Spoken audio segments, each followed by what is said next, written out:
Selfie. Who's here? Selfie. Yeah. Burberry scars, shrimp and Perry on. Living like a comet, moving amongst the stars. $100,000 sports cars, silk massage, menage a trois. Yes, I've been a boss. Sauntering, Major D staying flabbergasted. Her ass about the size of an infant's casket.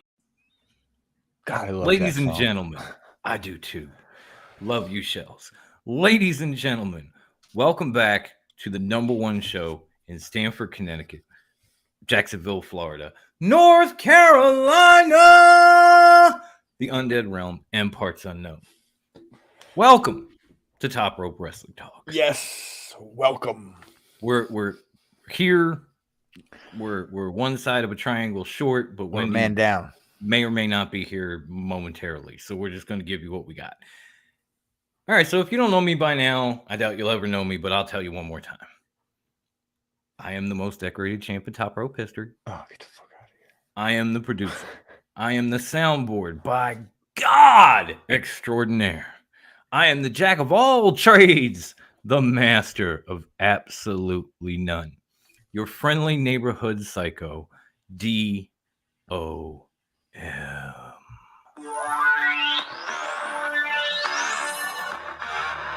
Hey,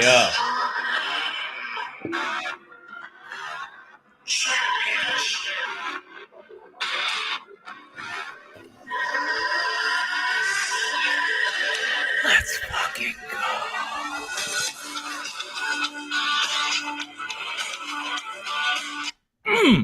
Shit gets me so amped every time. And no episode of this show would feel like an episode of this show without my main man, the founder of Top Rope Wrestling Talk, the biggest MJF mark you will ever fucking meet, the salt of the earth of podcasting, the man with the majestic beard, Got it. the high class one, the incomparable Bruce.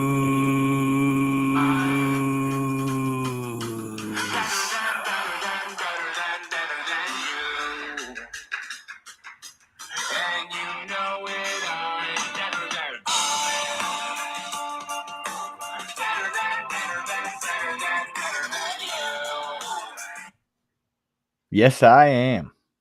And he knows it. Yes, I do. See, what's good, I Rewind? do.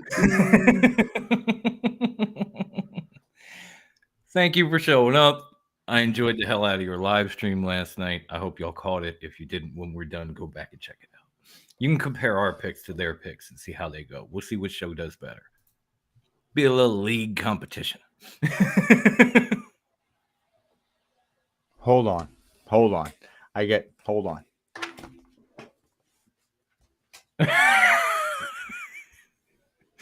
Does this have something to do with the Astros hat, Brucey?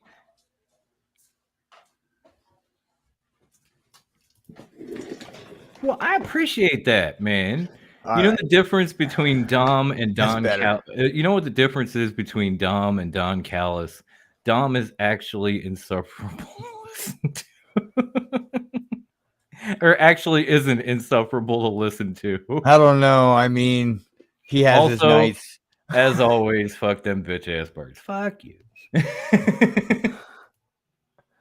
All right.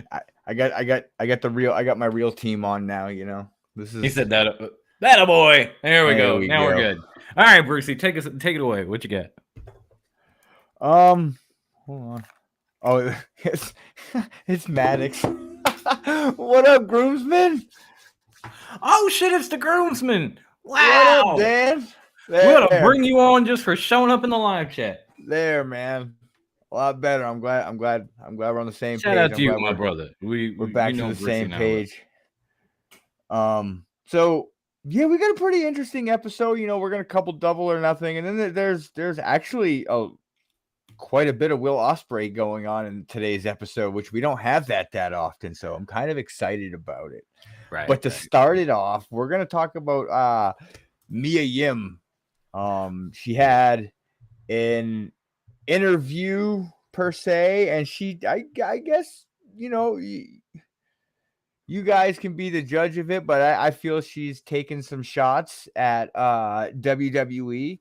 And actually, right in the article, it says Mia Yim criticized WWE's booking of Shotzi on her Twitch stream. Yim mentioned how Shotzi don't even have her tank anymore because they like to fix shit that isn't broken. I 100% and wholeheartedly agree with her on this. I agree on this. It's why would you take Shotzi's tank away? Like it's just like Yim said, it was gold, it was magic, but it was NXT. And furthermore, it was black and gold. It was black and gold, And and it doesn't was exist, right? NXT, and it wasn't Vinny's call. So later on, a fan or someone, I guess a fan, tweeted, I guess at Mia Yim, oh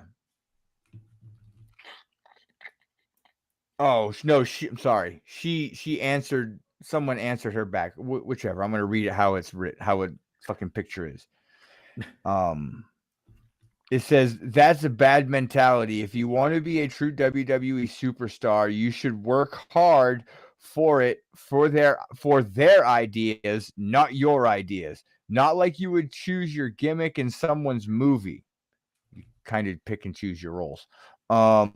That's why Mia Yim is released. If you had the passion, you would have done it. Mia comes back and she says, when you work hard for their ideas, do their ideas, still get released, your statement is inaccurate. And she did do their ideas. She became like electrical outlet or like freeway I forget prom. which What was one. her What was she name in like? Retribution? She was like Reckoning or something. Maybe that was Yeah. Mercedes. I don't know. All I know is both those women participated in that faction. Both of them were taken out, and then both of them were released. Yeah. That's all I know for sure. I know one of them was Reckoning and one of them was something else because that faction was fucking horrible, and they were in it for half a second. So with all of this coming from Mia Yim, is this really big news? No. Is it really big news now? I mean, it's one to at least to me. WWE's been so criticized by former talent. Like it's not even like, oh my god, like when 2-3 years ago when wrestlers would do it, you're like, holy fuck. When Moxley went on Jericho, then it was we a were shock. all like, oh my god. Then it was a shock. But it's like that meme that came out with the list. Like when you get released from WWE, first wait your 90 days, then appear on Talk is Jericho, then show up in AEW at a pay-per-view. Like it turned into a checklist. At first, yeah, it was a shock. And even hearing this, I can kind of sit here and go, well, yeah, Mia, you're not wrong. For somebody to question Mia Yim's passion, by the way, is ridiculous. I mean, that woman has put her heart and soul into everything she has done along the way. I don't care if it's Impact, NXT, even that stupid character in Retribution. She puts 120% behind everything. I think that's one of the reasons Keith Lee fell in love with her. Let's be real, because Keith don't do nothing half-assed, and neither does she. So they couldn't be further off. Mia Yim, you're not wrong, but does it come as a shock to me? No. This is what happens when someone is released. They come out and they say these things, and it's a consistent, oh, they didn't want to work. That I did everything they wanted me to, and then they just got rid of me, or I didn't want to do this, but I did it anyway. Like we've heard it time and time again, so it's not shocking. Mm-hmm. The only shocking part is that it's how long ago did Mox do it? We're on the 3-year anniversary of AEW. Double or Nothing was the first pay-per-view, and we're rolling back around to that. So this is right around 3 years when Mox came out on Talk is Jericho. The amount of people that have come since in the 3-year period saying the same thing for 3 years, that's a bit of a shock because you figure eventually maybe something would change, but I guess not. It's not. It's not gonna. Ted, you're absolutely right. The Fed has always been a Yep. take what we give you and run Yep. with it. You're absolutely right. Hmm. But the thing that's shitty about it is when someone takes what you give them and Hmm. they do their best to get it over, but they don't give you the time of day. Yes. Yes. They don't give you a time of day, No, so I you mean, like, know.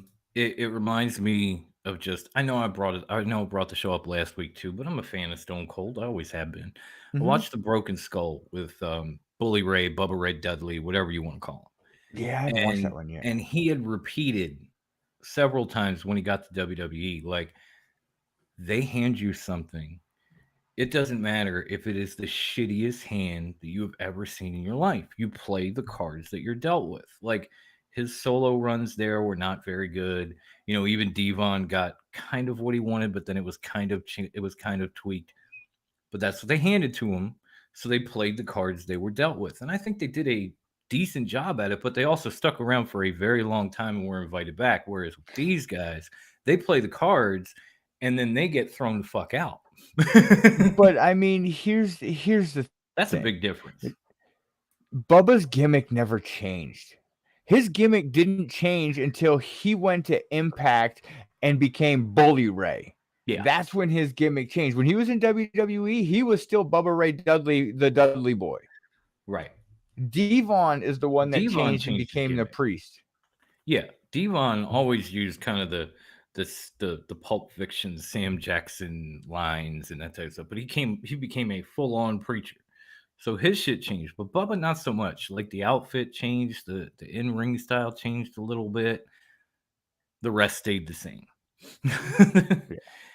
Yeah. But as Bubba said, you play the cards that you're dealt, and you hopefully get something out of it, and then eventually they see something in you. Well, all of a sudden that's not the way that it really works anymore. Now it just looks like they let go of 3 years worth of people to bring Cody Rhodes back in the door. That does what it in a sense that's what it's like the meme that I posted that I stole from another group. WWE traded 11 talents for Cody Rhodes. Hmm. Like it was a list of it was like Malachi Black. Hmm. It just went right down on Andrade, Pac, Murphy, this guy, this Andrade, guy, this Pac guy, this guy for that Cody. for Cody, you know. Um Yeah. but speaking a little more on WWE, not something that I spoke on or said, but we're gonna get into some Will Ospreay news. We're gonna talk a little bit about the Forbidden Door pay-per-view, but Oh. this quote right here from Will Ospreay is exactly how I feel about sports entertainers and wrestlers. This is how I feel. Will Ospreay friggin' nailed it. I could never say it this good. Hmm. And I quote, "You guys aren't wrestlers. You're actors and you just do wrestling, and I don't think that's a dig. You guys make way more money than me. Like, good on you." But I just feel like when I say proudly, that's a wrestler, I'm a wrestler. I'm not an actor. But I know you guys can wrestle. You're just not really allowed to show it, I guess. But other than you want me to make a lot you want to make a lot of money and retire. That's what WWE is kind of there for these days. The end of the deal payday is basically what he's saying. And he truly nailed everything I've ever wanted to say. The wrestlers can wrestle. They can go. These guys can go, but they're not allowed to. They're not allowed to. Yeah. We Yeah, they saw it kind with of. Danielson. We've seen it with Malachi Black. We've seen it with Moxley. Yeah, it's like you get a governor thrown on you as soon as you go to WWE. I mean, for those that don't know, that's something that you put in an engine so you can't go above a certain speed limit. Like you're cut off at 65. And, some of these guys, as far as wrestlers go, are like Ferraris, and they're like, but you can't do 60, you can't do 70. What? I can do 70 in my sleep. Nope, can't do it. Yeah, like I don't personally understand that one, but Okay. He's basically saying that they're wrestlers turned into actors that want to make a fuck ton of money and retire. You know, they're wrestlers turned actors is basically what he's saying. And I don't think he's wrong one fucking bit. I Oh, really don't. I don't either. I'm also shocked that Cuz from Rewind showed up for our live Right? stream. Thank you, my guy. And that, Right? I do understand that point, but consider the amount of cuts and the amount of people that WWE has let go, and we're still talking about, their roster possibly being bloated. Yeah. Like it's kind of hard to imagine because even when I think about the rosters, it's like, okay, I can maybe name 12 people on each show. But as far as what Will said, yeah, like the part that hit me was the end of the road deal, Mhm. or something along those lines. Because when you look at guys like maybe AJ or even Kevin Owens re-signing or whatever, like, you're gonna make big money. You're getting to that latter stage of your career. Mhm. You do have that ability to go out there with a governor and say, I'm going to protect my body. I'm going to make a ton of money. I'm going to entertain fans. And when I'm done, I'll be able to walk away from this in better shape than I would be if I was out in another company or in Cody's one Japan of them. or in the Indies. And it seems like Cody might be one of them too, although he's still like mid 30s. So you got to think he's going to stick around for a while. At least you got to think. But guys like AJ in his mid 40s, Kevin's kind of up there. Robert Roode, I mean, he didn't get to WWE till he was 40. So, and that was NXT. So, all these years later, you figure like, yeah, maybe they're not using him very much, and we haven't heard much about the Dirty Dogs these days, but he's got a solid paycheck. He He's he able to protect actually himself. he actually came back as Robert Roode with Glorious in a dark match for SmackDown, I believe. Um and cuz like as far like I'm not talking about him not being a money maker. I'm No, no, saying I I'm agree with saying that part. he's making money for him, but he went back to WWE for that retirement money like Will Ospreay was saying. Yeah. He went back for the comfortable large amount of money. No, So I'll because admit. he said that he wants to retire by the time he's 40. And I think he's 35 or 36 now. He said he I'll wants to admit retire when he's 40. I'll admit that I was not even close to accurate when I thought about the WWE's universe's reaction to Cody Rhodes showing up again. I thought he would get more boos than he did in AEW for everything that happened, because if people paid attention to him while he was gone, he kind of trashed the place. So I thought when he popped up on that stage at WrestleMania, there was going to be a rain of boos and people were going to hate on him and everything else. And then they just kind of welcomed him back with open arms. And he's been the flavor of the month or two since then. I mean, It's he's opening Raw, he's closing Raw. They have countdowns to Cody, all of this stuff. And I did not see that coming. So he is a huge draw for them. But it does feel like, okay, here one, I made some mistakes with what I did in AEW, like taking myself out of the title picture, this and that. And that. He said that himself. And two, if I go back here, I'm going to make great money. I'm going to be able to protect myself. And maybe by the time I'm done, I'm in better shape to be, a dad of an older daughter and a husband and whatever else, and be involved in whatever else I do outside of the ring. here I guess Ted's probably gonna rip me apart for this. I hope he kind of agrees for me. Like the fans in WWE cheered for Cody and didn't boo him like you thought he was, because for them, they felt they took the top guy from AEW. They feel Yeah. they took the face of the company, and the fans loved them. That was a big win for WWE fans, whether Okay. it was Like, said or you not said. You It's actually like, took the guy who couldn't win the AEW title. Whatever, go ahead, keep thinking but no, it. it's like here's the thing. Seth Rollins has taken numerous jabs at AEW and their talent. Now, if that mother trucker was to show up at Double or Nothing tomorrow night, every fan in that building would lose go their crazy. shit. Not just because it's Seth freaking Rollins, but because it's a win for AEW and taking a top talent from WWE. It's a tit for tat thing. Just It's like going to when Mox happen showed eventually. up at the first one. People were shocked, and then they went nuts when Mox showed up, because this is a win for a promotion that just began. And it's a huge name coming to this place. So if Seth Rollins were to show up, he'd probably get a bigger reaction at this point. And rightfully so. But I could see that, like I just, again, I was under the impression that if Cody goes there, he's gonna get booed and then he's gonna get buried. I was wrong. It happens. Not often, but it happens. I'm not like Teddy where I say I'm never wrong. I'm a 20-time champ because I lost 19 times. Okay.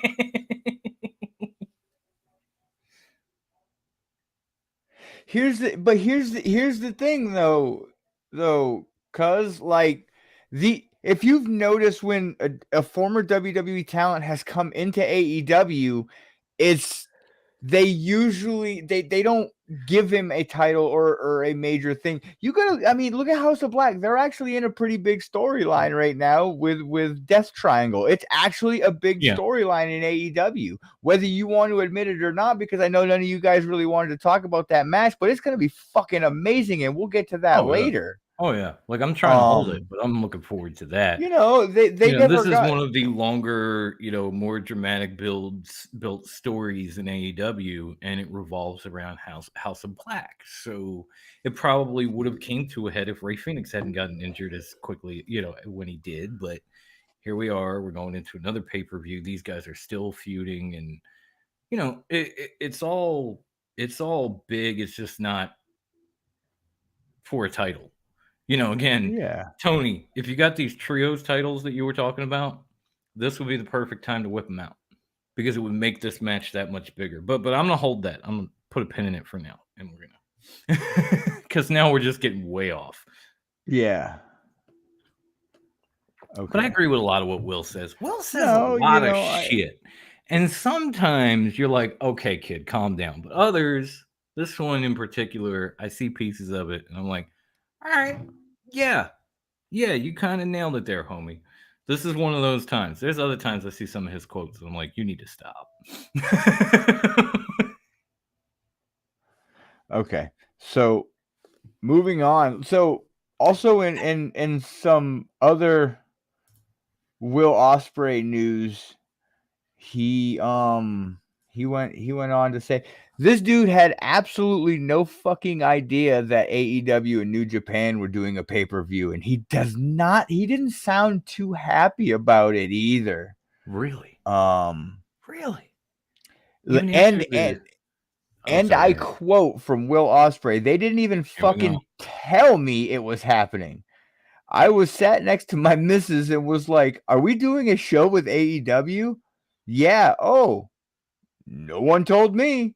That's honestly how I found out. They don't tell me shit. For all I know, I'm not even on the damn show. I don't know. Wow. Okay, this is another one where it's like, really, kid? Come on. Do I? This is your big problem. Do you see what's going on with Kota Ibushi right now? This is your big problem. I think it's more him playing his cards for the show.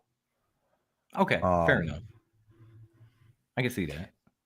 And he also goes on Ospreay versus Fuego 5-star. Oh my Christ! Please no, not Ospreay. Please no Fuego. We do not need one of the best high flyers in the world going up against the greatest luchador from Alabama. We don't need that. So I'm gonna paraphrase this because he said a lot of shit in here, and I just don't feel like fucking reading what he said. Okay. They go on to ask him about who he would like to face if he's at the pay-per-view. He's like, there's the obvious CM Punk, Bryan Danielson, John Moxley, stuff like that. Okay. He said, I'm not really interested in those matches. Mm-hmm. He said he wants an AEW homegrown talent. That's who he wants to face. He wants to face Jungle Boy. He wants to face Wheeler Yuta. He wants to face guys like that. You I know, would love to see like he even him versus. talks about Dante Martin. Yeah, You know, I mean, like he and Sammy could tear the house down. That's for sure. And that man's a pillar. yeah. You know, and yeah, he just goes on to talk about, you know, he'd rather he'd rather face a homegrown Fuego's talent. homegrown, I guess. I'm gonna steer into this Yeah. kid. That man is homegrown, so I guess. But yeah, I don't want to see it. You do. I don't. Yeah. Teach their own. So I would actually I would love to see him and Jungle Boy have a match at Forbidden Door. I really think That'd be that good would too. be another match to really put Jungle Boy back in that singles, you know, push and hunt that you know, Yeah. that Rewind talked about last night, and you know, we probably will tonight. Oh yeah, we will. He had that momentum going after that amazing match with MJF. And then they kind of just said, you know what, we're gonna kind of just focus on the tag team now. Yeah. And that's what they did. They started focusing on the tag team. It's like, well, we had to course correct because again, Phoenix got hurt. So you guys are tag champs now. We're gonna put the focus on you. We're gonna give you a nice run. And okay, I get it, but eventually, like with that division, with what Jungle Boy's done already, with as far as he's come in becoming, yeah, probably another pillar of AEW, you know, as far as homegrown talent. You got to think at one point this tag team's got to end. Like Jurassic Express has got to be done because this kid is too good to be stuck in a tag team for much longer, for this long. Yeah. Oh my God. I'm not gonna pay attention to that last question or statement or whatever that bullshit That was. We're just gonna avert our eyes to that last one. Okay, I feel you. Yes, we're gonna look away. Okay, So that's from your boy too, by the way. That's I TJ. know it is. That's our man TJ, who we're playing clips on the show of, and who we kick it with. I know TJ. I looked. I tried to fix this. I tried to fix this going Facebook into user. the live stream, and clearly it didn't take. So I'm gonna have to do some work again. I'm just glad we're live because we had trouble with it for weeks. So we'll work out the rest of the bugs, guys. I'm sorry. So this has kind of turned into a lot bigger of a deal than it really should be, and it's not because of the fans. Boy. It's not. Like I mean, you've got the retard fans out there that are they're the stupid fans. God damn it. You really got to stop using this word, bro. I do. I didn't even mean to. Like I didn't even realize it. Let's just pause everything right now. I'm sorry. Listen, because it's already got us into some shit. And I know you don't mean what the word means when you say it, but like then you say it again. It's like, come on, man. I know. I didn't even. It just came out. I'm sorry. I'm working on myself. WWE sent out. But yeah, no. This really shouldn't be that big of a deal. It is what it is, and there's another reason why. They moved. WWE basically moved the Money in the Bank pay-per-view. Hold on, let me see. It says WWE sent out the following email to ticket holders that Money in the Bank will now take place at the MGM Grand Arena instead of the much larger Alliance Stadium as previously planned. Turns to Jungle Man, finally grows his beard and touches a boob. I think I said that a few months ago, TJ. I'm not even gonna lie. When we first saw a picture of him with Anna Jay, I was like, he's gonna become a Jungle Man. Like, I touch boobies. Right? Yeah, like actually Tony Khan's making it a much bigger deal than what it is, and like I Of can't. course. Like, I'm like, I dude, mean, why are you doing this? It was so great in the first year and a half where you didn't say nothing or do nothing or weren't even trying to. Like, he went on Twitter and basically blasted him for moving to a smaller arena because they couldn't fill the bigger one because UFC was in town the same weekend. right. And I yeah. mean, you can say that. You can say, okay, UFC's in town. We don't know if we're gonna fill a bigger arena, but they're they're also moving to the same arena that's already hosted and will host the next Double or Nothing. Mhm. So I'm thinking that's why TK popped off in the first place. But even with that being said, Tony, let it go. This is for people like us to say something about. Yeah. Us as fans with a podcast who are not on your level. Yeah. Because I wish I was Who on say TK's stupid level. shit. Yeah. Who sometimes say the wrong word or, Yes. whatever, because we've already admitted we're not exactly professional even last week. But Not even close. you, on the other hand, need to let some of this stuff roll off your back because it just makes you look petty and it just gives people all the ammunition they need to fire shots at you. Oh.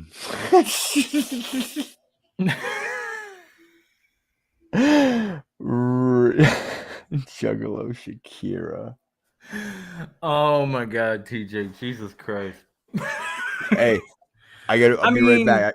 I'll be right back. I gotta get wrong. my charger. I gotta get my charging cord. I'll be right back. Sorry. Uh-oh. I mean, I am kind of looking forward to that match, TJ. So I'm gonna say you're not wrong. Like, that's on the board. It's on the survey. Okay. That being said, there may be times leading into these matches with like Deeb and Thunder Rosa that you want to like pre-record whatever it is they're going to be talking about and not hand them a live mic. Just putting that out there. Because we talked about last week Deeb's promo and how what she came up with was great. The delivery itself was Britt Baker on the Jericho Cruise level. And that was just, that just kind of took my level of excitement for the show and for this match and kind of just went, I was like, oh my God, if you can't pull a promo off in a ring on a live show, then just record the shit in the back and play it later. Like, you could have done all that with Tony and Dustin and everything else. Thunder Rosa's promos have not been much better leading up to this. Their face-to-face promos have been kind of whack. And the more they talk, the more my excitement just comes down. It's like, can we get to this match already? Because I know it's good. I watched them fight for the NWA title, so I know they put on a great match, and I know they will again. But going that route and having that type of execution was just... Yeah, exactly, TJ. They're both like 4 out of 10 on the mic. And if I could be even realer about it, if I could be brutally honest, I think you're giving them maybe a little bit too much credit. I might go 2. But that's why I'm saying do not hand them a live mic. I know Serena Deeb was in WWE, but do you remember her ever cutting a promo? All right, my bad, yo. And now that I've filled that time, Brucey's back. You're amazing. No, TJ brought up that when we left that comment, I just started talking about how, we're going to talk about the women's title match, but those promos over those weeks leading into the show took my excitement for this match and just made it go. Oh yeah. Oh yeah. So now we can get back to the business at hand. I just need to give you a minute. I gave you a minute. Get your charger in. Yes, but yeah, my I phone's think plugged in. honestly, TJ, you might be giving the two of them too much credit. They like 4. I'm thinking like 2.5, 3 tops, but we're not far off. And that's when you record these segments in the back and you let this shit go down. So when it comes off a little bit better, and you keep people's levels here. Yeah. So And it also might explain why we don't get women on Dynamite too. I'm just putting it out there. I don't know. But when you see these kind of things and they fall flat like this, and they fall flat at the end of a show leading into a main event, doesn't give you a lot of confidence. It's a theory. yeah. So It's an opinion. moving, Okay. we sorry, like I really want to get into Double or Nothing. So I got Oh, yeah. one more thing to talk about, and we were talking about Tony Khan. Actually, in his press conference, his press release for Double or Nothing today, he was asked about ROH. Right. So basically, everyone says it's AEW presents ROH. That is not the case at all, and Tony confirms it. Tony Khan bought ROH personally. AEW has nothing to do with ROH. It is a completely separate company. And he says Khan was asked why he didn't purge ROH under the AEW umbrella. Khan said his jump on it, he jumped on it personally. Tony believes ROH deserves to be its own entity, although he expects both companies to work together. I think that is the smartest move he can make.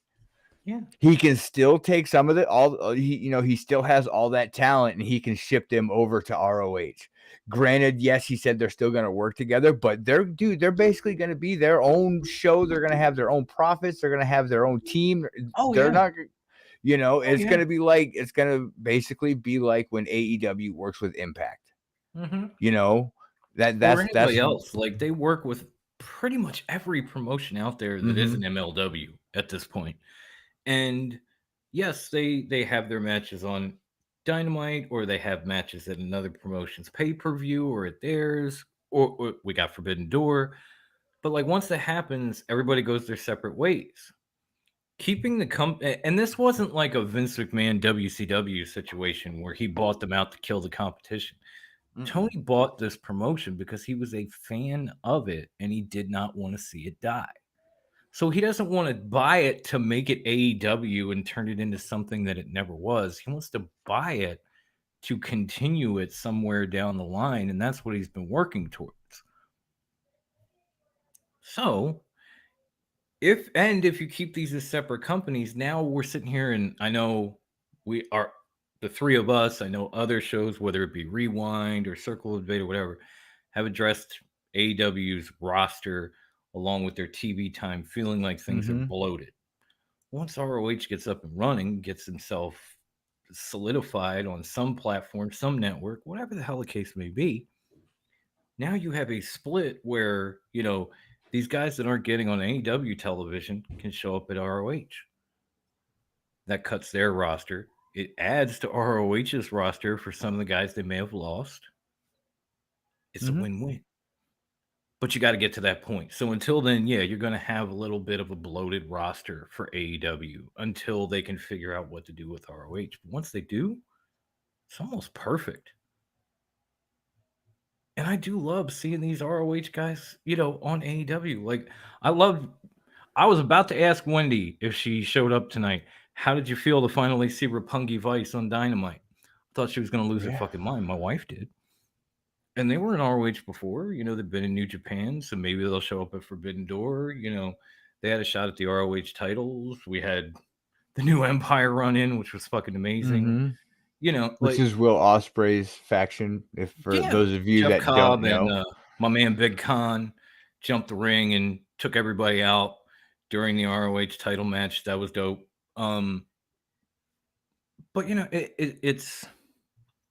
it's the fact that once we get these two up and running completely, because AEW is there, ROH isn't. Once that gets established, that roster is going to thin out. Yes, ROH it was is a going to botch. have more time and money. AEW is going to have the roster they need to straighten things, and we go from there. But we also work with New Japan with both of them. We work with whatever promotion we've been working with both of them. Mm-hmm. That's fucking cool. That is a super territory.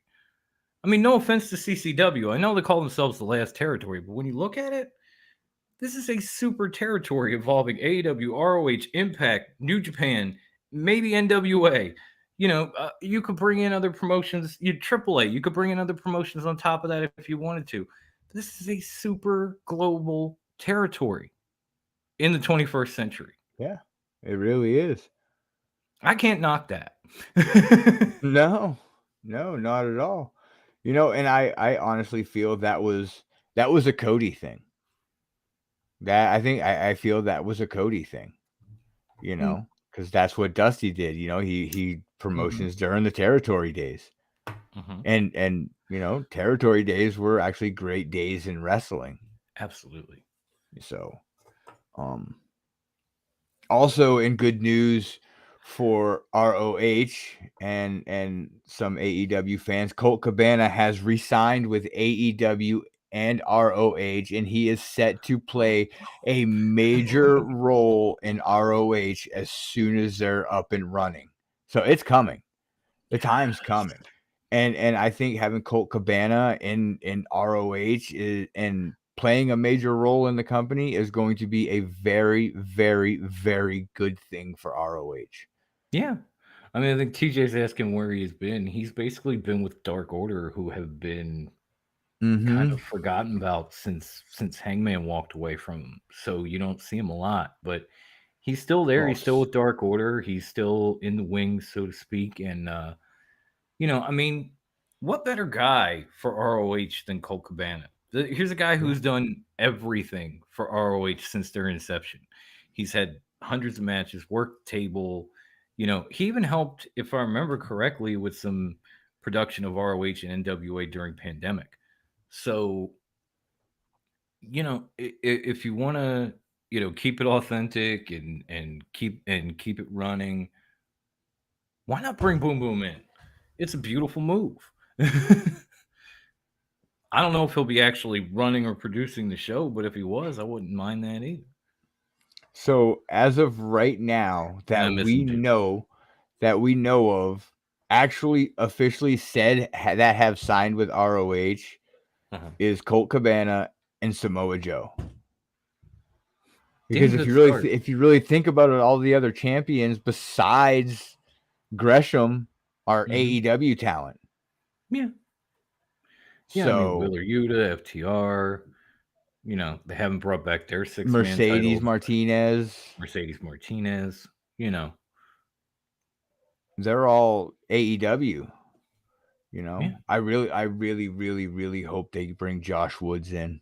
They need to bring him back to ROH. Well, now you were saying AEW had signed him, right? No, he had a match on Dark, Yeah, I know. He a had the pure title rematch for rematch. the We pure talked about title that. with But I could have Yuta. swore you said that they signed him. I wasn't. No, I was just I wanted maybe I him was to. still maybe I was still tripping off that strain that you sent me, but I don't know. Um No, No, that I'm just wasn't really you. hoping they are. That wasn't you. That was Pat Fiddle. My bad. Yeah, that's right. Don't you forget about Pat Fiddle. Shout out Oh to God, Bottom Rope that was a great Regional idea that Wrestling. fizzled out fast. It really did. Oh, how things go to hell um, in a handbasket in a hurry. but But yeah, so there's the next person for ROH. So moving on now to the main event of the show. yeah, The main event. We're there's not gonna not been do enough talk, but it's time for the main yes. event. So we're going to I've written down certain matches that I really want to talk about. And um there's obviously a lot of other matches, but I basically want to hit on these matches, and if we have time we'll go back and we'll hit up some of the other ones. Yeah, yeah. Um And I agree, Devious One. And if you paid attention, most of the guys that you mentioned in your comment, Delirious, that sort of thing, they already worked on Supercard of Honor, and Cheeseburger's been on Dark already. So it's not like they don't have a working relationship with these guys. We just gotta basically wait and see. You know, go ahead, Bruce. My bad. No, Cheeseburger has been on Dark. Like when As the far boss as comes in, the leader of the league, I got to get his comment in, or he might cut us. I don't want to do that. I don't want to do that. We're family. I got. yeah. So like I said, I've have a few matches written down here that I Mhm. really want to talk about, and the other ones, like I said, if we have time. So I'm actually really looking forward to the House of Black versus Death Triangle. They are going to put on some amazing matches. I'm such a I don't know. I'm a huge fan of the House of Black. I've always liked Brody King's work. Um and he fits that role. He fits the role of Malachi's right-hand man. Yeah. Like there's no one else you could have picked. Like he did it before because he had. Yeah, but I Just mean, not like, AEW. yeah, with Marty and Villain Enterprises, I'm so pissed Oh that yeah. fizzled out too. I mean, even he and Malachi were together for a point at Yes, PWG and that sort of thing. So yes, like, you couldn't have picked a better dude though. Brody is an amazing, like, Brody is an amazing Pippin to the Jordan if you know basketball. yes, yes, absolutely. And then with the addition of Buddy Murphy, I don't know. I guess the thing I'm really hoping for in this match is for Julia Hart to actually finally turn To and join finally end up. Malachi, because it was like I pointed out the last time we talked about this, when they met on Dynamite. Julia Hart had the eye patch on, and you could slowly see the makeup coming out Mhm. down around her patch, so it's coming. Right. And I think Teddy said this last night, that AEW has a problem with making their stories go too long. Yeah. I mean, it Um, feels like at this point, Malachi Black misted Julia like 6 months ago. That's just a it really guess. does. It But it really feels does. like it happened 6 months ago. Like it was that match on Dynamite, the Varsity Blonde. She got misted, and then we moved down the line, and she continued to come out with the eye patch on. A month or so later, there was a little black underneath. Then got a little more, got a little more. But it feels like it happened last year. Yeah, I don't know if I'm right, but it feels that way. And that's why I agreed with Teddy then. I agree with what you're saying now, and I've thought that myself. Like, if we're gonna do this, let's do this. Like, we all saw exactly. MJF and Wardlow sort of parting ways, and Wardlow getting to be a bigger name on his own, and we knew that was going to happen. But we're getting to that too now, and we're just like, okay, now, like, this could have happened already. Yeah, and it could also be that we are those impatient wrestling fans sometimes. You know, Sometimes, yes. I, I, I A little from column A, a little from column B. yeah, I don't know. Another one of those why not both moments. I, I, I don't like the fact that AEW has a habit of leaving storylines open ended. Yeah. Like, they have a match in a storyline, and then all of a sudden it goes away for like 2-3 weeks, 4 Mhm. weeks, a month, and then they pick It's that same storyline back up. right. I mean, it's one thing when you leave like Hangman's story kind of open at the end and unfulfilled because he's leaving to be with his wife to welcome his baby into the world and then he's going to come back. Okay, Yeah. that much I get. But then when you do it in just as like regular booking, I don't understand. What are you holding it for? Like, what are you saving it for? Another week on TV or another pay-per-view 3 months later? So, I don't get it. with all of that shit talking that has been done, who do Right. you got in this match? House of Black or Death Triangle? Man, I this know one you're partial to Death Triangle. That's what I was gonna say. This one's a tough one to pick because you know I love Death Triangle. You know Yes. I adore my man Penta. I Yes. love that dude.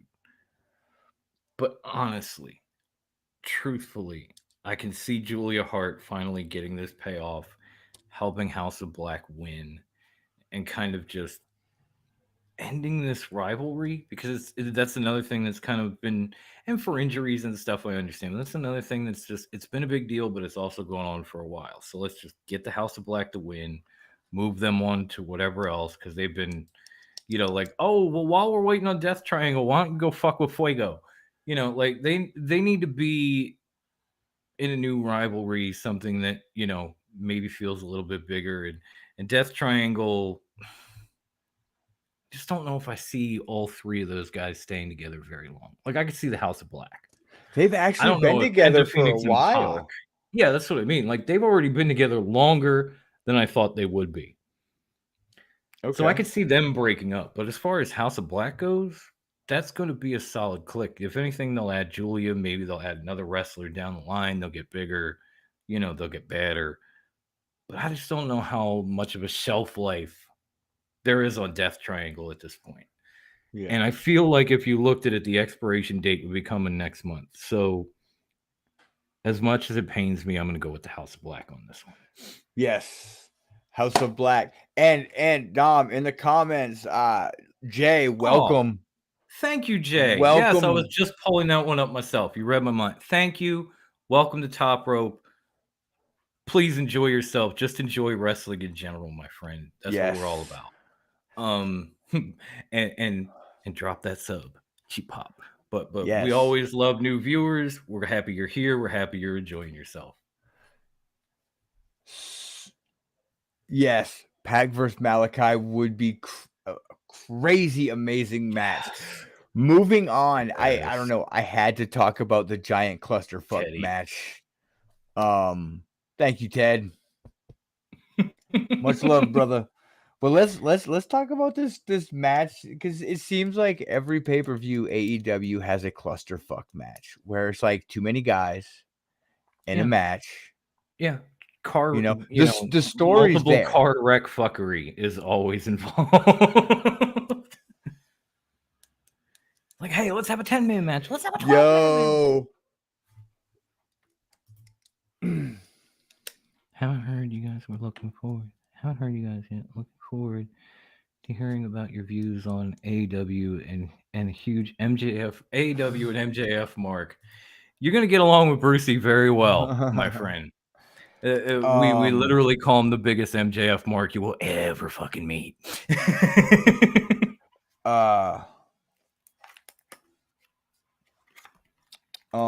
Where was I? Oh, the Anarchy in the Arena match. MJF, yes. The Anarchy in the Arena match. So originally this match was slated to be a Stadium Stampede match. Right. But John Moxley made it very abundantly clear, and he said, I will not fucking do that match. So we now have Anarchy in the Arena. So basically it's going to be a street fight in Vegas. For some reason, when you say Anarchy in the Arena, I don't know why, but I hear William Regal in my head saying, War Games! Just drop a cage on these assholes. I don't care. It doesn't have to be 2 rings, nothing. Just drop a cage. See, here's the thing. I don't know if you noticed this, Brucey, but if you watch Dynamite, you saw after Eddie Kingston and John Moxley had their tag match, you had the Jericho Appreciation Society jump the ring, and then the rest of the Blackpool Combat Club and Eddie and Pride and Powerful, they came down after, and Bryan Danielson was limping his ass off, selling like a motherfucker, to the point where he's got Jericho in the corner and he's throwing them European uppercuts, and Jericho just kind of like kicks him in the shin and he goes down like a rock. And now I'm starting to wonder if the injury is at work, number one, And is. if they're going to use that injury work as a way to try and fit William Regal into this match. No, no. Regal made it very abruptly clear in probably the last 6 interviews that he's had, and Renee Podcast one of them. Right. He said he says he can still physically wrestle and he's allowed to, but for him, his in-ring career is over. He's done. He doesn't want to get back in the ring. Right. So we're not going to see Lord William Regal in a wrestling ring again. We're going to see him in the capacity. We're gonna see him in the same capacity that he's at. I mean, we're already getting one thing at Double or Nothing, but I'm not going to discuss that yet. That I have been wanting for a while. I've wanted to see William Regal jump back in a ring on several occasions when he was running NXT Black and Gold. So if he's gonna jump into this match, that's just gonna make me a kid at Christmas. Like, oh my god! Right. So I had to ask. This match is just going to be complete fuckery. Complete fuckery. It's is gonna what be this anarchy. match is going to be. It's gonna be anarchy, chaos, mass hysteria, cats and dogs living together. You know, WWE fans hugging it out with AEW stands, like the whole nine. Everything is going down right here. I'm just gonna say it because like there is so much that's gonna go on during this match. Like I can't even really be like, hey, this is what I want to see happen because there's just gonna be too much. And I'm going with Blackpool Combat Club and the Latin Exchange because I've been calling them the Blackpool Combat Club of pride and power. And I'm gonna take that. Okay. Yes. Absolutely. I think there's always that moment in AEW pay-per-view where they give you where you think something's gonna happen and then it turns around and you're like, wait, how the hell did he win at a pay-per-view? So the self-proclaimed sports entertainers win at an AEW pay-per-view, that would be a pretty big swerve. But I'm still sticking with the Combat Club of Pride and Power. So let's talk about two matches on this card that actually are probably two of their bigger matches on the card, two of their more anticipated matches. Not anticipated matches, but matches that people are looking forward. Just people are looking forward to see these matches because it's like, it's the Owen Hart finals. Right. We got Adam Cole versus Samoa Joe. Right. That's the match I was talking about. Like, I've been waiting to see that since Joe was the special enforcer for William and he got his hands on Adam Cole.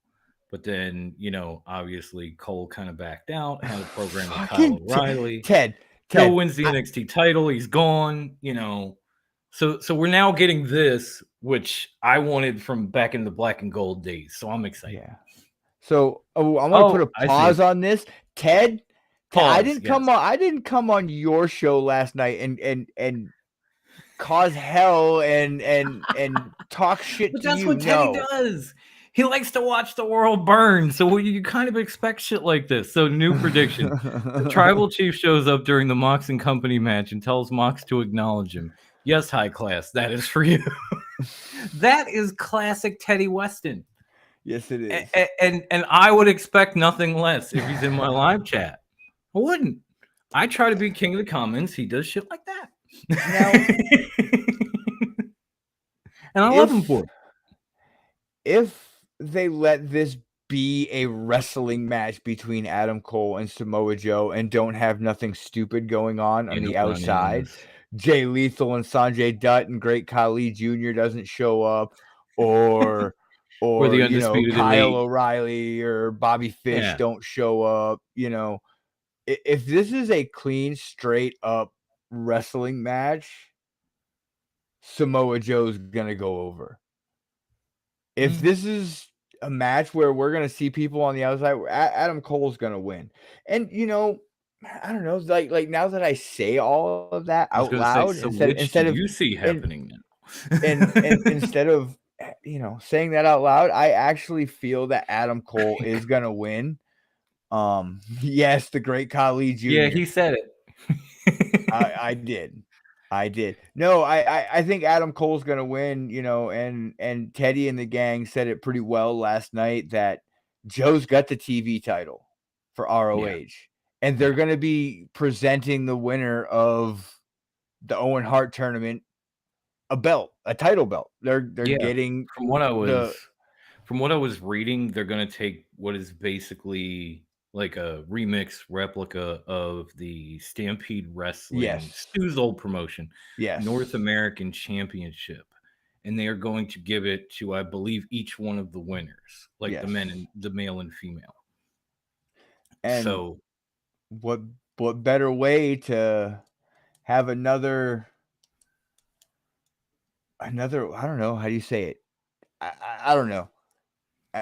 It's it's gonna what be better? cool, So but you're thinking what better way to put a little more shine on like the first couple of AEW Britt and Adam than to put a title on one of them. exactly. Well, yeah, exactly. And Adam needs it. No, he doesn't need it. He deserves it. You know. He does. Um. He does. But yeah, I don't know. I see Adam Cole going over, but I honestly see it being a dirty win. I don't see it being a clean fall for Adam Cole. Okay, so you see, like, there's gonna be run-ins and Yeah. all that There's stuff costing. something stupid's gonna Okay, happen, I'm and gonna and go. Cole's gonna win.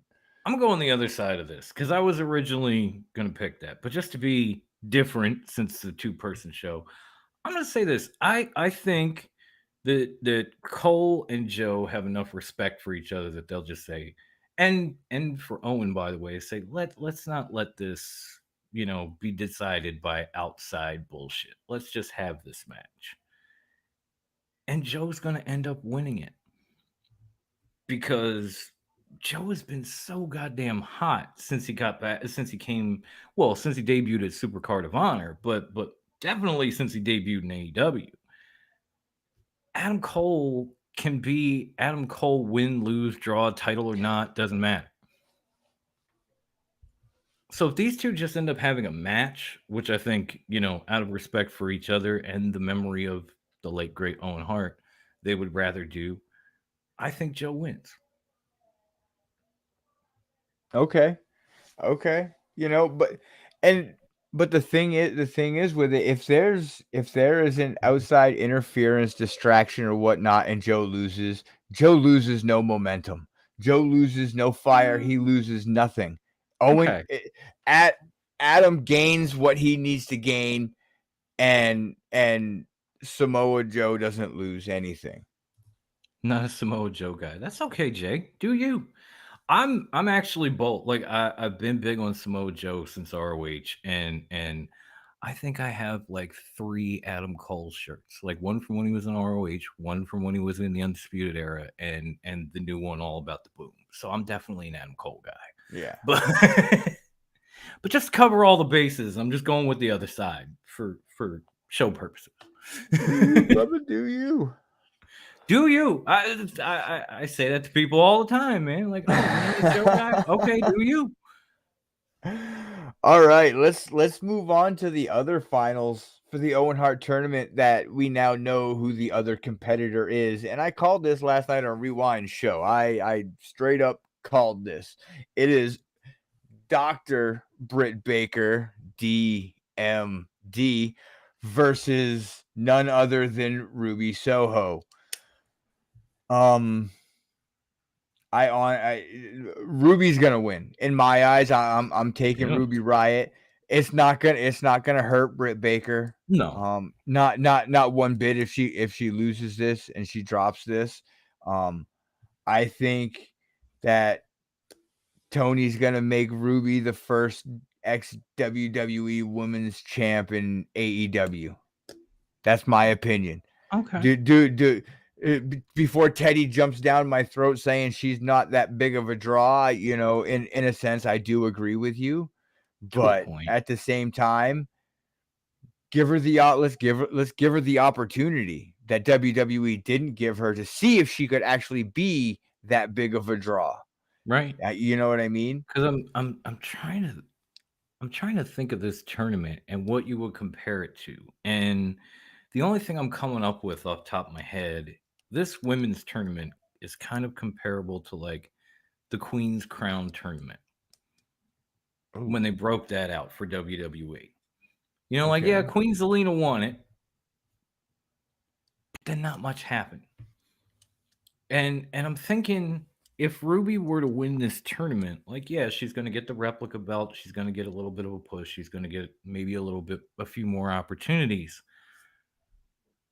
But I don't know if much is going to happen. I think it would be Zelina Part 2 without the British accent. Okay. And Okay. on the other hand, it was back in Pittsburgh where Britt did the live promo with Steelers in the ring and everything else and said, like, this women's division is falling apart since I lost my title. You need me at the top. And if she's not going to get a women's championship match because we've already got that signed, sealed, delivered, what better way to put her back at the top of that division than to win that tournament? So again, I'm going to say Dr. Britt Baker, DMD. She is the hottest thing. She is the hottest woman in that company, even hotter than Thunder Rosa. I'm sorry, but it's true. I love you, Thunder, but it's true. What if Britt's the one that dethrones Jade and puts even more shine on that TBS title? That wouldn't be bad either. But I just don't. I mean, it would definitely be a way for Jade to lose her first match and not really lose a lot of momentum considering who you lost to. But man, that's the thing. I don't know. Like I said, I know the replica titles for the winners and everything else, but is there something beyond that? Like if one, I don't care. Let's say Britt Baker wins, can she then pick? Like, say, I want to challenge Jade, or I want to be the next one or I want to go after Thunder Rosa again because I won the tournament, so I get that, you know. Or is it just, okay, tournament's over, here's your replica belt, go home? Like, we're gonna have to see. If she were to do that, I mean, you got to think somehow Britt would be the one to turn face, right? Because they're both heels. No. Jade's got a No. whole clique of baddies and is green. I don't even know if she knows, you know, how to be a face. I'm pretty sure Britt Baker could. And she's so, you know, I don't like to use the word that much, but she's so fucking over that at a point long before she lost her title, I said she didn't need it. She's, let me see, how do I, she's becoming a tweener. Okay. And as you know, she plays, she's a heel, but can be a dirty baby face, if you kind of get what I'm saying. Yeah. You know, a baby face that breaks the rules. It's like MJF in Long Island. Stop. More or less. Oh, okay. All right, That's for you and for Jay, who just tuned in for the We'll first go there. time. I want to give you all some love. So it's like MJF in Long Island. Like, he's the biggest babyface in Long Island. Even when he's saying stuff like, you poor people in the cheap seats, you're poor, but you're beautiful. Yay, we love you, MJF. You know, that type of shit. Right. That could be Britt. I could see that. So for the sake of you and our newcomer Jay, I'll put it like that. Okay. So Percy's like, fair enough. Well played, sir. fair enough. Good point. Oh, pardon. No, so let's talk about another match that I really liked, you know, what Rewind was talking about, and that's the tag title match between Jungle Express, Limitless Swerve, Jurassic Express. I was typing this to Ted. You guys say Jungle. Jungle.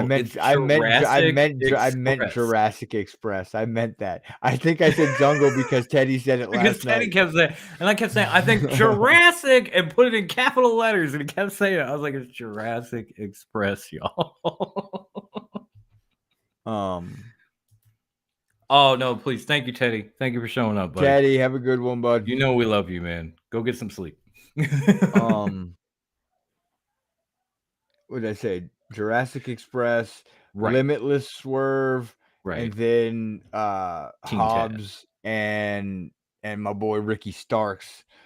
I honestly I want to see Starks and Hobbs take the titles in this match. Um Okay. Okay. they've put their time in. They've built themselves as a team. They've built themselves as singles competitors. It's time to you know, pay up. Give them what they deserve. You know, the FTW title's a fucking prop.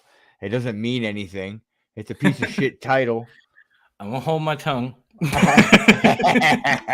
if MJF wins it tomorrow, he's gonna be like, "That's the most prestigious title in the world." You're goddamn right. No. I know. I know. But no, I think they deserve it. You know, they've been at the top of, the tag leaderboard. They've been at the top of the leaderboard, a couple of times. Yeah. I think it's time, and I also, I kind of feel like Jurassic Express title run's been kind of lackluster. Like, Yeah. eh, Well, like, no, not really with it. mm, I could honestly see this going so many ways because when you look at these three teams, like, yeah, obviously Jurassic Express are the champs, and that's how they got involved. But Limitless Swerve and Team Taz have been going back and forth for a month or two now, and they still have unfinished business. So I'm almost wondering if they're more focused on, if as teams they're more focused on winning the titles, or they're more focused on stopping the other team from becoming champs. Where you're more concerned about breaking up the pin, and then the next thing you know, Jungle Boy's got a quick roll up and a 3 count, and Jurassic Express escapes. Also, there's the Christian factor. Mm-hmm. We've talked about this. Obviously, there's been a little bit of like awkwardness between Jungle Boy and Christian. And this is a triple threat, so anything goes. Yes. So I could also see something where like Christian swerves Jungle Boy during this match. Like Jungle Boy is damn near about to get the pin and retain those titles. Christian jumps in the ring, clocks him with a belt, kill switch, throws the other guy on top, 1, 2, 3, and then he just walks out. I'm done, and then we get the explanation on Dynamite. Now, everyone thinks Christian's gonna turn on Jungle Boy. Yeah, That's the consensus on pretty much the whole league. That's their consensus. I can't say everybody, but just it's a that's popular opinion. it's the popular opinion. What if Jungle Boy and Christian turn on Luchasaurus? That's not What where I if was going what to if go. what But if okay. what if Jungle Boy and Christian turn on Luchasaurus and Christian drives Jungle Boy to be the world champ that he couldn't be? One of those type of deals. Yeah, yeah. I I could see that happen. I mean, they don't seem to have a whole lot of faith in Luchasaurus first and foremost, and Christian is getting a little long in the tooth, and he's had a you know very brutal career with some of the stuff he's been involved yeah. in the past. So to keep those two together as a team would make sense. To put Jungle Boy out on his own would make sense. So, maybe it's a two-parter. Maybe Christian causes them to lose the titles, goes to explain himself. Jungle Boy confronts him. They get in a fight. Luchasaurus comes out, makes it look like, he's separating the two, and then just turns around and goozles Jungle Boy and choke slams him in the middle of the ring. And the two of them start beating him down. But that's way ahead of time. Now, I am going to take Limitless Swerve in this one.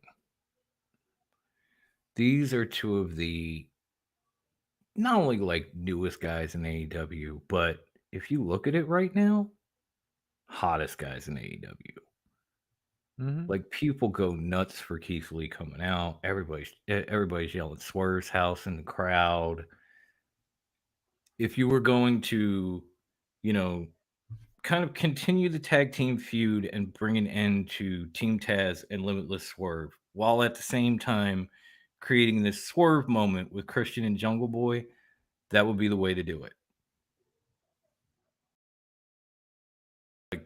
Christian takes out Jungle Boy, grabs like Swerve or something, throws him on him. They win the titles, but they didn't.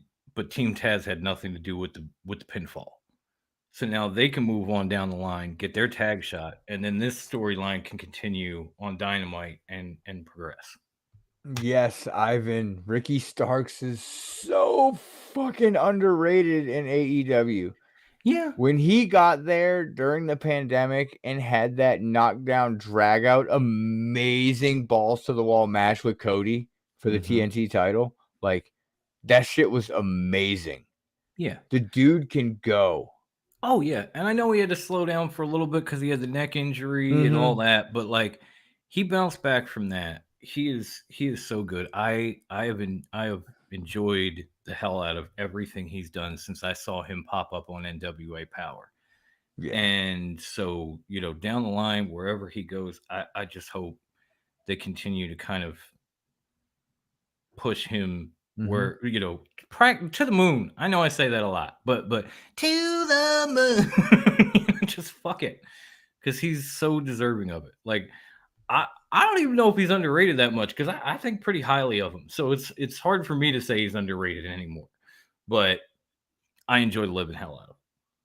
What's up, Brian? Brian. So What's happening, my guy? I've got 2 more matches on the Double or Nothing card. Okay. That I feel are really worth talking about. The whole card stacked. It looks good, but we've got time constrictions. Not even really constrictions, but we've got a time that we like to stick to. Eventually, we like to go to bed, y'all. We both got Yeah. kids and shit. Yeah. We're not as young as we used to be. Let's be real. Yes. So, Like Chris, the, like Bruce and I are like the Cactus Jack and Terry Funk of WWE back in the day. Like we're middle aged and crazy. so we're gonna talk about probably the best match on the card right now. And and that's none other than MJF versus Wardlow. Now, I so wanted Wendy here for this. I was so looking forward to that. I was so looking forward to just sit back and go, okay, you two, your thoughts. so I'm gonna be a wrestling realist when it comes to Okay. this match, because my heart says I want MJF to win, but in all Well, yeah. reality, Wardlow's gonna pick up the win. But here's the thing: Okay. how is he gonna pick up the win? Is he going to actually put on a wrestling match and have a 15, 20, 30-minute match with MJF? Or is this going to be Tony saying, look, this is what's happening. Wardlow's going to squash you with 5 power bombs, and that's it. 1, 2, 3, out of the ring. Keep your mouth shut. Is Tony going to be a petty Vince McMahon in this situation? Or is Tony going to be who Tony's always been? And let them go out there and put on a damn good match. Until I see otherwise, I'm gonna go with option B. And the only thing that I might see is we have one of those moments like this past Wednesday where maybe the referee gets knocked out and Sean Spears tries to hit Wardlow with a chair and he gets out of the way and MJF gets destroyed again. And by the way, shout out to MJF for the Burberry Shawn Michaels outfit for special reffing. That was ridiculous, but I loved it. and I think it might have been PETA, it might have been one of the guys from our top rope group that help us out adminning had said, like, was anybody else uncomfortable with that chair shot to the head? Oh, that was And Chris. oh, that was Chris. I'm sorry. Right. And my thoughts on that was like, I have been on. I have cringed at that since the '90s in the bingo hall. Like somebody takes an unprotected chair shot to the head, and the chair bends. Like, you know how many times I saw a guy like, say, Balls Mahoney back in the day do that to somebody because he did it every fucking week. You know, they were he and Axel Rotten were the chair swinging freaks, and they would come out with chairs that were custom painted and just wrap them around somebody's head every week. And every week I went, oh God, don't do that. Like, oh, okay. I gotta try to pretend to be cool because there's a bunch of bloodthirsty motherfuckers around me, but still, oh. Yeah, that was a little I uncomfortable, but that was also that man's choice. We've all yeah. talked about AEW giving out freedoms. That's how Max wanted to do it, and there was no other way to pull that off. Like if he's holding Wardlow, Wardlow's taller, Sean Spears is gonna have to come this way. And if he gets out of the way, where else is he gonna hit? Is MJF gonna then duck down? Like catch it on the back? Like there's no other way to pull that spot. So he knew it would have to go this way, and he went, fuck it, let's do it. So yeah, it's Yeah. uncomfortable, but it's what he wanted to do. You know, it's hard to. I can't say, "Oh, damn you, AEW," because Max was like, "Yeah, fuck it, let's go." I don't know. I'm on the complete other side. Like I didn't cringe at it. Like here's the thing, like the only time I really cringed with a chair shot like that was when The Rock did it to Mick Foley. Yep. Brian just said it. That was Yes. that was the most cringe-worthy. That was the only one. That was the only time I was like, "Dude, come on, man. Just stop, man. Just stop." But, like, not even the one when Spears hit Cody, like, there's so few and far in between now, it's almost like a, "Fuck yeah, that actually happened, holy shit," moments now. It's not like, "Oh, you can't be doing that," like, bro, it's been 3 years since the last time it happened in AEW. Yeah. Like, that happened in the Right. first year of AEW. Yeah. So, like, to say that, like, "Oh my god, that was" no, I didn't find it cringeworthy at all. I was, you know, I mean, you could if see I'm him, being real he did everything he needed to do, if I'm being real, part of me wanted to laugh, but I was too busy like, "Ugh," you know, it because was because Max sold the shit out of it. He did the whole Shawn Michaels bump yes. after the chair shot. Like, he went out in the same position Mhm. in almost the exact same outfit. And you know, we always talk about how, you know, this was a tribute to Owen or Punk and Darby Yeah. Allin started the match like Bret Hart did with blah blah blah. That was a full-on HBK tribute from MJF. Yeah. Like he channeled that shit all the way through the match. And so like, yeah, part of me wanted to laugh when he took it, and I loved the way he sold it, and I loved what he did, but at the same time, part of me wanted to laugh too. It's like, no offense, Bruce, no offense, Jay. That No. motherfucker deserves it, and you know it. But at the end of the day, I got Wardlow with the win. Yeah, I mean, if it weren't He's getting to become way too huge of a look at star. the not only that, but I mean, look at the stipulations on this match. If Wardlow loses, he's either fired or he's MJF's bitch for life. If he wins, he's free and he gets a contract with AEW. Mhm. Wardlow has to win. And again, I know I said there are moments in every AEW pay-per-view where you think something's going to happen in a match and they swerve you, and that does happen. I don't. There's like birth control odds of it not happening. Like there's a 99.9% chance the swerve is not happening here. Because then what do? Do they just go back around and start this over? That wouldn't make any fucking sense. Does Wardlow just go back to being the little servant of MJF and all the shit that he did for the last few months meant nothing? That makes no sense. He Mhm. has to win. So he's going to win, whether it's by, you know, maybe some MJF style tactics going bad, you know, working against him, or just a flat out 10 to 15-minute wrestling match that Wardlow outlasts MJF in. He has to win. So of course I'm picking Wardlow, and I'm sure Wendy is too somewhere, but he's gotta. There's no other way. So, hear me out. Uh-oh, here we go. No. Hear me out.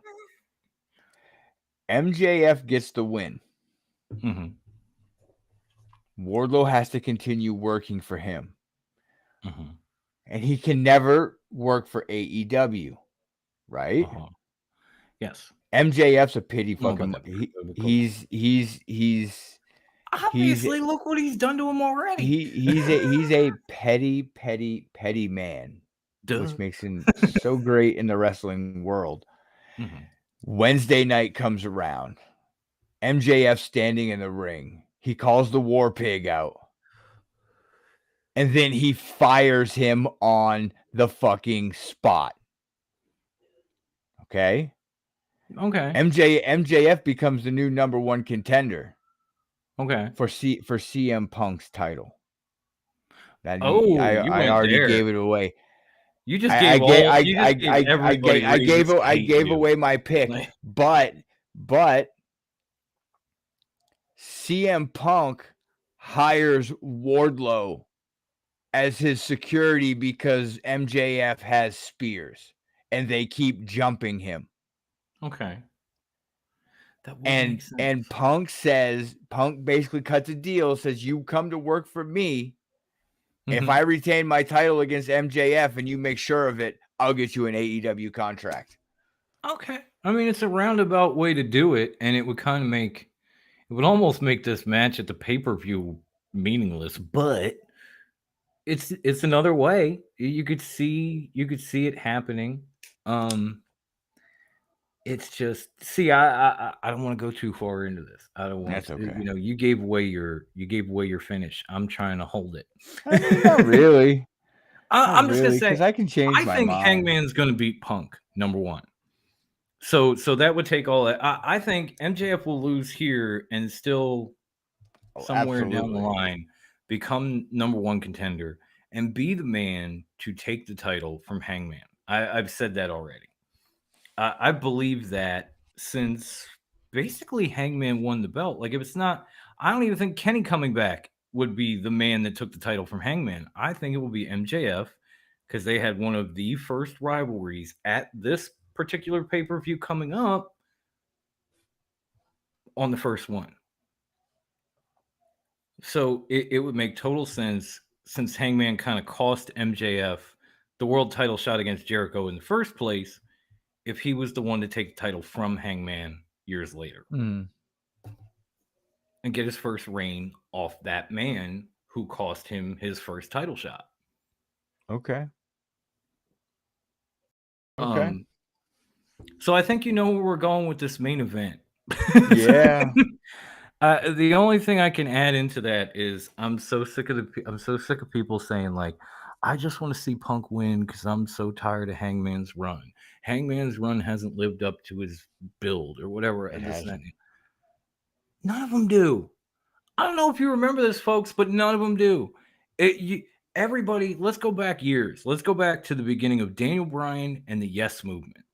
And I mean, I wasn't really watching when Randy WWE. When Randy Orton screwed him over after he beat John Cena, and then the B+ player crap, and then all the stuff that he went through, and the Yes Movement, took off, and all the fans in the ring with him doing yes, until the ring practically fucking collapses. And then WrestleMania becomes Yeselmania, and he wins the title, and the roof blows off the fucking place. That title run was nowhere near as good as that build. They typically aren't. If you are a long-standing wrestling fan like I am, you know the chase is always better than the actual ring. 9 times out of 10, the chase is better. Hangman's chase to it was amazing. The reign hasn't been that bad. He's beaten a lot of names. Punk would be just another one on the list with Bryan Danielson, the brutal matches with Lance Archer, all this other shit. And people are still like, I don't like it. It's like, whenever somebody asks you about like your wife, they ask, where'd you go on your first date? Or where'd you go on your honeymoon? Nobody says, after you were done with that shit in the honeymoon, where'd you go to eat? That's the title reign. No one gives a damn. They give a damn about leading up to it and through it. And then once you get there, no one gives a fuck. It's human nature. Yeah, I don't know. It's Maybe, true. I don't know. Maybe it's because he's not there every week. You know, there's been a couple weeks here and there where he wasn't there. You know, Omega was there every week. Moxley was there every week. For the most part. Jericho was there every week. Yeah. You know, they were there. Like, but Hangman is like, okay, don't worry, you ain't gonna be here tonight, and you ain't gonna be on Rampage. Just, you know, you don't have to be here. But You're all not even that. gonna have a promo. You're not even gonna come out and do nothing. Like, what the fuck's the point? Well, yeah, you could do that too. I mean, then blame the booking. It's Well, not his fault. You absolutely. blame the booking, and that's a way to go with it too. But it's just like when you think back to some of the greatest builds to a title, like even go back to the Ultimate Challenge with the Warrior and Hogan. Like the build was great, the match was great. Was the Warrior's title run great? No, not at all. Ivan, I'm by far not saying it's Hangman's fault that his title run's been the way it was. Obviously, you I'm know, fine with his title run. yeah. Like Uh, I have no problems. I love the matches with Danielson. The death match with Archer was fucking brutal. There's shit that happened in that match that you might not see after or before. no, I know There have that. been some amazing matches in his title reign, and people just go, I don't really like it. Oh, okay. And again, do you? I'm just saying I have no problem with his run. Yeah, like his build was better. He fell off. He got drunk. He bounced back. He had a bump in the road. Then he came back, and he beats the guy who everybody thought he couldn't beat, and he holds the title over his head. That's huge. That's these huge emotional moments on this at the end of this roller coaster, and it's hard to create those moments when you've had so many leading in. And Okay. so I'm fine with the reign that he had. I don't think it ends here. I think when it does end, again, it will end at the hands of MJF. I hope And it so. would make sense. You got a homegrown talent who is a pillar who was going to win that first battle, that first casino battle royal, and be in the match with Jericho until we all realized that Hangman wasn't eliminated. And he slid in the ring and he threw MJF out from behind and he took that match. Fucking douche. What better way to end Adam Hangman Page's title reign than have the guy that he obviously in Brucey's eyes screwed come in Hmm. and end it for him. No, I like it. I agree. I agree. Adam's title run is like an underdog story, a bully. No, exactly. Overcoming the odds and guys like Omega who have always been on this level and he has not. So he's kind of been bullied or made to feel like, you're just an underling to the rest of the elite or Bullet Club or whatever the fuck you want to call it. And that was just like that's kind of in the same aspects of Daniel Bryan. Like you're a B plus player, you're too small, you're this, you're that. Guys like Batista would destroy you, so on and so forth. So it was you're meant to be here. We're gonna bully you till you stay here. But he refused to be there. And then once he did get over that hump, I can't even remember one title defense after that. But that Okay. lead up was beautiful. It was emotional. The rain was like meh, but you kind of expect it. Like what else can you do? You've already ridden the roller coaster. You're walking off, and you're expecting there to be another roller coaster as you leave. That's not how it works. Okay. Okay. I Now I know we didn't really plan for this, but it just popped into my head as we're talking about Double or Nothing, and since we kind of, just ran right through the main event, I thought maybe we'd do this because name an AEW pay per view first of all that hasn't had you know a surprise debut. whether it be Christian, Moxley, whatever. There's always somebody that shows up at these pay-per-views. Oh my God! You know who's in Las Vegas this weekend? Sammy Callahan. I do, and I have a few names, and we Johnny have not done this. Gargano. Hold on. I have a couple of names. We have not done this in a minute.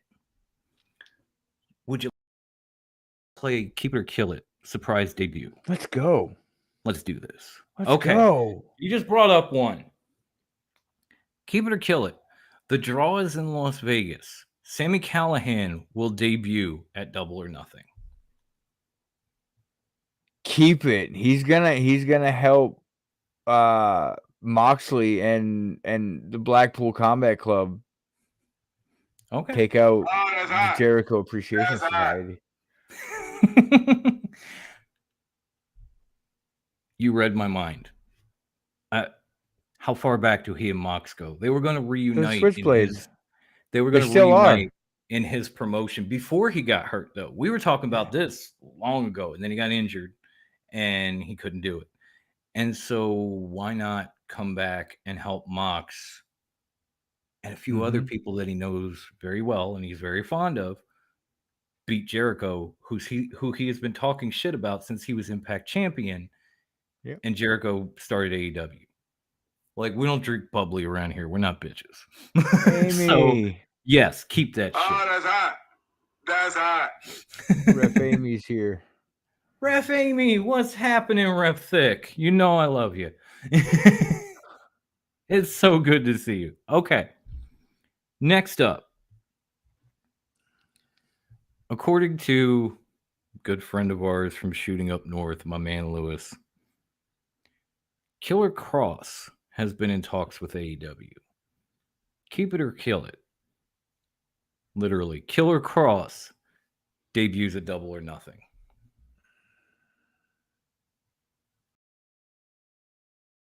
Keep it. Wow, he thought hard on that one. I thought he was. I did. Oh, that's hot. Does Scarlett come with him? Yes, absolutely. They're a package deal. That's hot. They're a package deal. I would. Yeah. No. I like that. I do. It's just I'm not. This House is of one, Black. Yeah. This is one that I'm like kind of on the fence with, because if you recall, Killer Cross had kind of started some stuff with Control Your Narrative after he left, and they're building a promotion, getting their television stuff together. Is Killer Cross going to be a part of that, or is he going to be a part of AEW? Can he be both? I don't know. So just with that, the way that I see it, I'd probably like 51% lead towards Kill It, but I want to see it.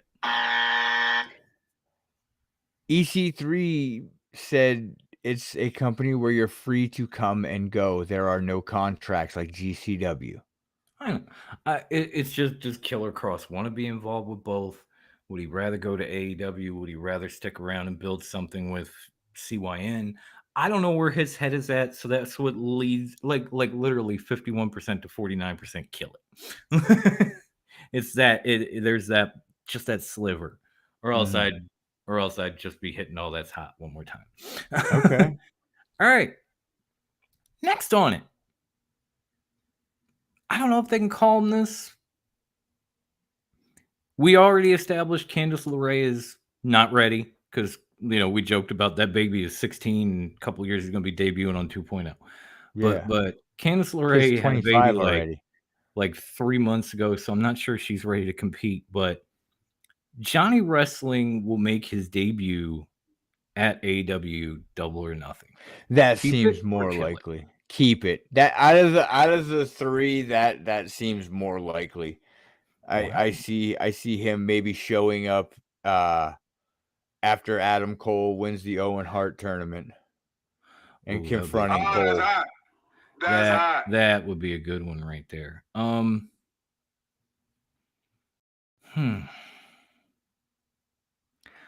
mean, I was thinking with Johnny, it would be he'd be more of an ROH guy, just because he still maybe could go to ROH. but maybe gives him a little bit more time to be with the family. ROH gets established, and then maybe he debuts there. But you know what? Or You know what? After I heard what you said, you kind of changed my mind. Because could I totally see him confronting Adam Cole either directly after the match at Double or Nothing? Yes. Um, could I see him confronting Adam Cole on the Dynamite following? Yes. Out of these names, I think Sammy's probably the one that I can see debuting above them all. But he's got to be like right under it, and then Killer Cross is dead last. So I'm gonna say this is one of those 51%. Keep that shit. Oh, that's hot. hell That's yeah. hot. Now, last but not least is a guy we have been waiting to debut to see somewhere for a while. Okay. And I mean a while. And he has been reportedly set to debut in almost every promotion, including the one that he left, for almost a year now. So we're gonna jump back into this one.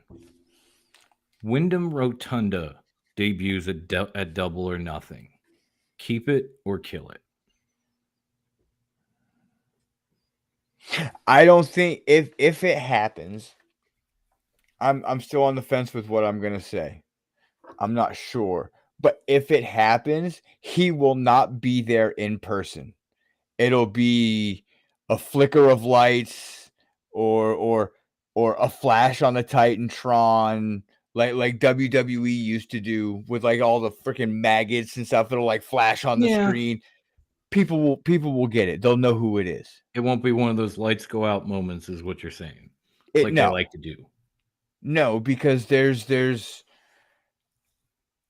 if he's gonna come back as like the Fiend character or Bray Wyatt and the Fiend, the two, or even if he comes back as Bray Wyatt, the cult leader, you know, there's no one for him to feud with right now. There's nothing on the storyboard that I would have for him right at this moment. Right? I'm trying to figure out what button to push here with you, Brian. God, I ain't got a clue. Like you started saying Tron and move towards keep it. You started saying that and move towards kill it. It's like, oh. Hit both of them because I don't know, man. Like I can't decide. Like, Oh, that's hot. thank you. That's hot. Okay. Okay. Yeah. We'll give you a push on that one. Because up until this give me a point you would push. say keep it. So at least it's different. You know, I have no idea when this man is going to come back. I don't know. I'm starting to wonder if he wants to. Because he's been free since like October of 2021. And we've heard every rumor since of always going to Impact, always going to AEW, always going to this. Oh, he's going to go back to WWE. He's going to be the mystery opponent for Seth Rollins. It's not Cody. There was that report. Right. And none of it has happened. All these months later, none of it has happened. So maybe he's just taking some time to maybe, work on him or get himself in shape or just figure out where he wants to go. I don't know. I just know I've heard a million reports and all of them have been inaccurate to this point. We have been Meltzered time and time and time and time and time again. So if you're asking me, does this guy debut? I think if he was going to at this point, he would have already. Like, the Dark Order is being basically buried because it doesn't have leadership. This man could have taken that mantle and brought that faction back to where Brody had it. And it would have been a fitting tribute. And you'd think it's something that he wants to do, but if he wanted to do it, how come he hasn't yet? So I gotta go with Kill It on this one. I don't know when he's gonna. I don't know where he's gonna. I'm starting to wonder if, but I don't think it's gonna be Sunday. No. And I got one last one. Okay. You can call this man Claudio. You can call him Cesaro. You can call him whatever you want. The Swiss Superman will debut at Double or Nothing. Keep it or kill it. Because I know you wanted him to be the Joker, but we're killing it. No, I didn't want him to be the Joker. I wanted Miro to be the Joker. Well, I think it was one of your options. Like, I want Miro, Yeah, I it want was. Cesaro, I want, Yeah, I but know he no, was kill that in the shit. running, and then you got Johnny Elite, and you were just furious. That So fucking douchebag. I wasn't furious till he came up like very short on that 450. That's when I became furious. When he went from Johnny Elite to Johnny Too Short. That's when I got furious. Johnny, no work. He needs to go back to AAA. Johnny, bring the body closer. I don't know what to call you now. As far as Cesaro goes, I do love the man, and Mm-hmm. I would love to see him come back. I don't see him coming to Double or Nothing. Sorry, kill it. Mm. I think if anybody is like almost locked in, it would be Sami Callihan, because the reason is there. He has the history with Jericho. There's so much more. Everybody else is just kind of like, well, we could do this because like we could have Johnny because Adam Cole is on. Or that Mm-hmm. could be the Dynamite after, because if you really think about it, they have a pay-per-view and they have a couple of surprises or one, and then the following Dynamite, they usually typically have another surprise debut. Mm-hmm. That's most of the time that's the way that it goes. So maybe Johnny's going to be one of those Wednesday night debuts, but I think it's Sammy or bust. Yeah. Okay. We Well, haven't done that in so fucking long. I we thought haven't. it was a staple. We did it every week. Mm-hmm. With all of that being said, and all the All of it. discussions and everything that we've had tonight, I'm going to tell you guys where you can find us, because if you haven't been paying attention to the bottom of the screen and watching the ticker, I'm going to tell you right now. And this is also for the people in audio world. You can find us in 2 places on Facebook. 2 places, one name. That name, Top Rope Wrestling Talk. Yeah, We those have are a easy. group. You can go in our group and you can join our forums, join our threads, have fun, talk wrestling, post memes, have fun, and just meet some new people that enjoy wrestling and love to have fun. And then the second place you can find us is our page. That is where is everything typically related with the show related, guests, us going to other places. We share the league in there, Oh yeah. then you can also find us on Twitter at Top Rope WT. Go on there, and it's usually pretty fire on there for us. We Yeah. just hit 500 followers on the Twitter machine. Hit and 5 surpass. bills. 5 bills. That's amazing. Thank you, That is Twitter. awesome. Thank you, Twitter, Thank and you, everyone fans. out Thank there. you, Twitter. We appreciate y'all. Yes. And then you can also Yeah. find us at the PWI award-winning Instagram for worst Instagram handle Yeah, here's where it ever. derails. Here we go. Here, this is bad. At Everything else is pretty simple. top_rope_wrestling_talk. And trust me, people, we have talked about changing this, but because it's become such a staple in this show and we've won a major award for it, that name will never change. I mean, other podcasters bring up our Instagram when we are not Yes. on the show. Yes. So why would we change it? It's Why? people It's seem to amazing. remember it because it sucks. So it's like, all right, it sucks. Yeah. Cool. It's the worst. So Cool. hey Dom, Yes, sir. Crazy. why don't you tell everyone, 1, where they can listen to us, 2, where they can buy our merch. Yeah. I'll give you all of the above. We are available pretty much wherever podcasts are, wherever you can get them freely distributed. If you want just quick one-stop shopping, go to anchor.fm/TRWT. When you go there, you're going to see all the episodes. You can listen there, or you can click on platforms and you can pick whatever one is your favorite, and you can follow us on there. You can listen to us on there. Spotify even has videos now.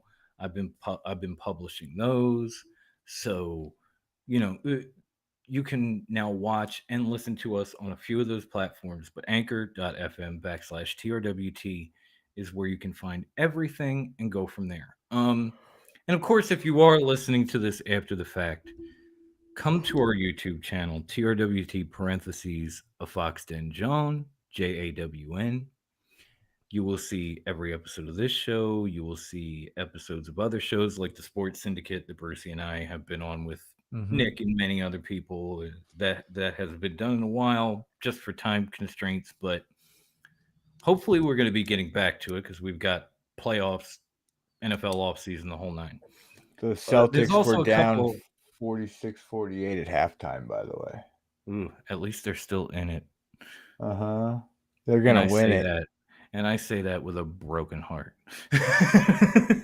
But at least they're still in it. I haven't had a thing to really watch for. Like the game, playoff basketball is good, but we'll save that. That's Yeah, a whole that's for other show. another show. That's another show.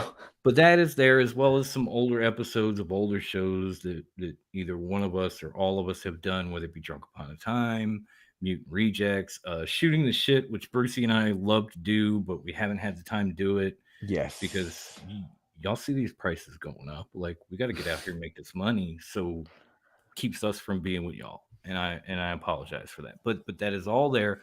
Well over 200 videos at this point. So go there, subscribe, ring the bell, so when we do get on these live feeds, you can be like Ivan and our new buddy Jay and Teddy and countless others. Come in, throw your comments at us, enjoy wrestling with us for a little while, and just have fun. We got to be getting close to episode 150 for Top Rope. If we're not close, we're past it at this point. Oh, damn. I have That's to go supposed to be a back milestone. I have to go back and organize everything because we do have playlists on the channel, but then when I put out something like this, it doesn't always go into the playlist. So I have to go back, organize everything, and see where we are at. And I love you too, Ivan. You know we love you. And of course you can and of course you can find our merch at trwtmerch.threadless.com. You'll see all our logos to start with. When you click on them, there is a tremendous various amount of options, from t-shirts to onesies to hoodies to leggings, stickers, magnets, beach towels, bath mats, shower curtains, blankets, pillows, shoes, you name it. And I know I told y'all I would come back with the sale information. I'm a bad psycho. I got to pay these bills, got to take care of these kids. I didn't get a chance to go look before the show, but there is a Memorial Day event throughout the weekend until I believe Tuesday. So you will also see what the sale is. There's international shipping, the whole nine, because our buddy Andrew showed up from the UK. Peta is from the UK. We got Felipe and Gonzalo down in Chile. So if you want your merch, you can get it. It'll come right to you. It's all great and it's all wonderful. Go to trwtmerch.threadless.com. Order yours today and rep your favorite podcast pretty much across the globe. Fuck yeah. Hell yeah. Oh God, I gotta be Wendy, don't I? Nope. I got it. Oh. Stay fresh, cheese bags. Enjoy Double or Nothing if it's your cup of tea, and if not, let somebody like me drink it. There. Deuces, bitches. Catch you next week, y'all. Oh God, where's the button? Sorry. Peace, y'all.